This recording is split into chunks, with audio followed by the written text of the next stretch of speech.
Yo, mes salutations, j'espère que vous allez bien, en tout cas moi ça va super. La vidéo d'aujourd'hui va parler de jeux vidéo, et plus particulièrement d'un style de jeu que j'adore, les RPG.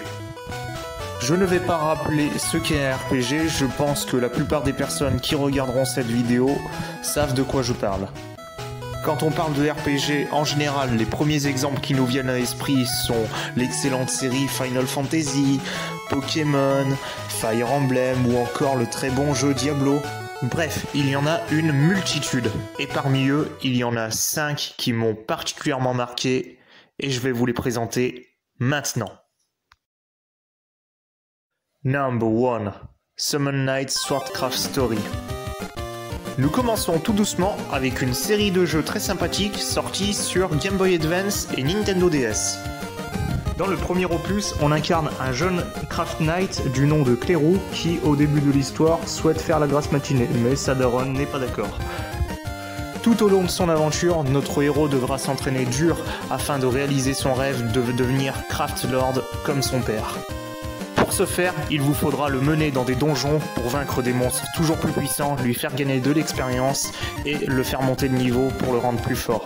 Mais pas seulement, car tout au long de votre aventure, vous serez aidé par votre Summon Beast qui vous a été attribué selon le résultat que vous avez eu au questionnaire pour l'avoir. Vous pouvez soit obtenir une petite bestiole verte qui ressemble à un Pokémon avec des gants de boxe, un robot qui parle avec des étoiles, une fée sirène, je sais pas trop ce que c'est, et un démon. C'est un peu comme choisir son starter dans Pokémon en fait. Et donc cette créature sera votre partenaire aussi bien pour les combats car elle vous permet d'utiliser de la magie, mais elle vous aidera aussi à forger vos armes car une grande partie du gameplay consiste à forger des armes toujours plus puissantes pour pouvoir vaincre des adversaires toujours plus forts. Autre point positif pour le gameplay, contrairement à beaucoup d'autres RPG, les combats dans celui-ci n'ont pas lieu au tour par tour. Aussi, lorsque votre héros monte d'un niveau, en plus des points d'aptitude qui sont gagnés par défaut, vous pouvez choisir de répartir quelques points d'aptitude restants dans les statistiques vitesse, force ou défense. Durant le grand tournoi qui désignera qui sera le prochain Craft Lord, vous serez amené à affronter des adversaires et des rivaux redoutables, comme le surpuissant Varil ou la belle et énigmatique Sanari. Et pour les autres opus qui sont sortis sur la Nintendo DS, le gameplay est assez différent, ressemblant un peu plus à un hack and slash façon Diablo, mais le scénario reste vraiment intéressant. Number 2. Lufia. Nous continuons avec cette série de jeux sortis sur diverses consoles Nintendo. Dans la plupart des jeux de cette série, on dirige un groupe de héros avec lequel on doit affronter les terribles Sinistrals, je sais pas comment ça se traduit en français. Mais en tout cas, comme ce sont des méchants bien vénères, vous allez devoir vous entraîner à bloc et prendre le meilleur équipement possible pour pouvoir les vaincre. Et pour ce qui est du gameplay, alors les combats se font au tour par tour comme la plupart des autres RPG que l'on connaît. Les rencontres des ennemis pour les combats aléatoires est par contre assez différent de ce qu'on connaît généralement dans les RPG, car on les voit se balader sur la map et bouger en même temps que notre personnage. Pour les jeux auxquels j'ai joué dans cette licence, je dois dire que le scénario est assez basique dans chacun d'entre eux, mais reste très sympathique et ce sont des jeux agréables à jouer, aussi bien pour les graphismes pour l'époque de chacun des jeux qui sont sortis, que pour le scénario et la diversité des ennemis, et le gameplay est aussi assez agréable.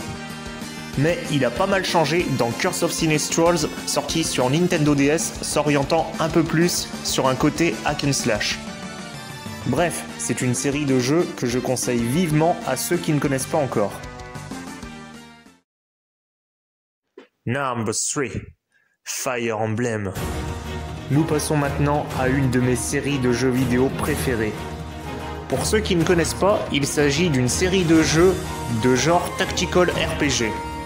Les Tactical RPG sont une catégorie de jeux où l'on contrôle un groupe de personnages que l'on mène sur un champ de bataille, sur une map, pour vaincre des ennemis. Après avoir vaincu les ennemis, chacun des personnages gagne de l'expérience pour monter le niveau et gagner en puissance. Les scénarios de ces jeux sont généralement très intéressants et c'est encore plus vrai avec les derniers jeux qui sont sortis ces dernières années. Voyez par exemple Fire Emblem Fates avec les 3 voies que l'on peut choisir d'emprunter, un scénario assez complexe ma foi. Et dans la plupart des jeux Fire Emblem auxquels j'ai joué jusqu'à présent, je trouve que l'on s'attache facilement aux personnages, aussi bien par rapport aux capacités de certains que par rapport au background et à l'histoire de certains autres. De plus, les jeux Fire Emblem ont la particularité de comprendre des dialogues de soutien qui, en plus d'avoir un intérêt technique, permet d'en apprendre un peu plus sur les personnages et sur l'histoire. Et je trouve que ça ajoute de l'intérêt au jeu. Bon, j'avoue, certaines conversations sont un peu inutiles, mais bon. Et enfin, pour ce qui est du gameplay et des graphismes, alors pour tout ça, je n'ai encore jamais été déçu. Et je pense que je ne me lasserai jamais des jeux Fire Emblem. Surtout que les musiques sont vraiment magnifiques. Number 4, Phantasy Star. Alors là, on s'attaque à un gros morceau. Une série de jeux Sega dont le premier opus est sorti en 1987 sur la Master System. Ces jeux ont la particularité de présenter un univers combinant à la perfection le fantastique et la science-fiction.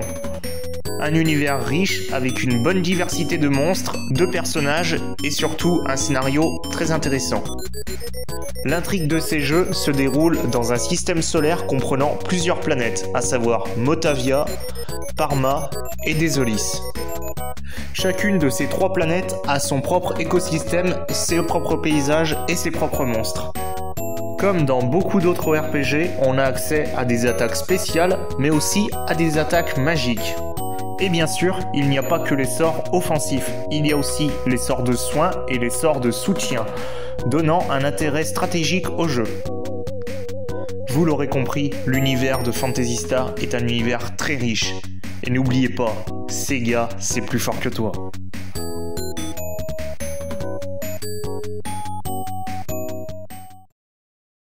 Number 5, Pokémon. Je ne pouvais décemment pas ne pas inclure Pokémon à cette liste.